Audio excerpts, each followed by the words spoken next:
సముద్రలోకంలో మాయాముత్యం. అనగనగా అది ఒక వింతైన సముద్రలోకం. అక్కడ సముద్రపు గుర్రమంత సొగసైన పట్టణం ఉండేది. ఆ పట్టణానికి తిమింగలమంత తిమ్మరాజనే రాజుగారు కూడా ఉండేవారు. ఆయనకు ముత్యమంత ముద్దుల కూతురుండేది. ఆ ముద్దుల కూతురు ఒకరోజు కప్పలాంటి కంచు మెడ నుండి బయటకు వచ్చి తన చేప పిల్లలాంటి చేతికర్ర పట్టుకొని విహారానికి వెళ్ళింది. అలా వెళ్తుండగా ఆమెకు నక్షత్ర చేపలాంటి నగ దొరికింది. ఆ నగను పెట్టుకుంటే మెరుపు తీగ చేపలాంటి మెరుపులు వస్తున్నాయి. ఆ నగను తీసుకొని ఆమె తన ఎండ్రకాయంత ఎర్రని కోటలోకి వచ్చింది. ఆ కోటలోని పెద్ద రొయ్యంత పెట్టెలో ఆ నగను పెట్టి తాబేలంత గట్టి తాళం వేసింది. ఆ తాళం మీద సింహపు చేపంత సింహం బొమ్మ ఉంది. ఇదంతా మొసలిలాంటి ఒక మొండి దొంగ గమనిస్తూ ఉన్నాడు. వాడు పాము చేపంత పాపిష్టివాడు.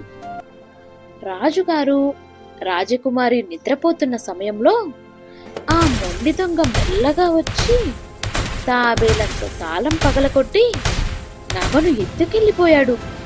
వాడు రాకాసి చేపంత రాక్షసంగా నవ్వుతూ సొరచేపలాంటి సుడిగుండంలోకి పారిపోవాలని చూశాడు.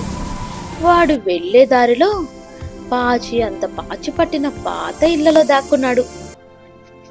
తెల్లారాక విషయం తెలుసుకున్న రాజకుమారి కన్నీటి చేపలాగా కన్నీరు పెడుతుంటే వెంటనే రాజుగారు తన కాటిల్ చేపంత కాపలాదారులను పిలిచాడు. వారు సీల్ చేపంత సీక్రెట్ దారిలో వెళ్లి ఆ దొంగను వెంబడించారు. ఆ దొంగ పారిపోకుండా చెవుల చేపంత చెక్ పోస్ట్ దగ్గర ఆపేశారు.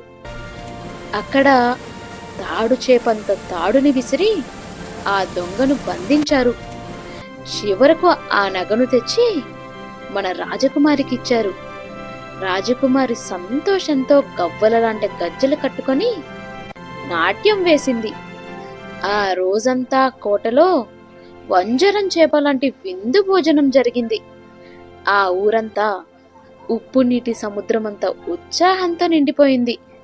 ఈ సముద్రలోక కథ మీకు నచ్చిందా? అయితే ఈ వీడియోను లైక్ చేయండి.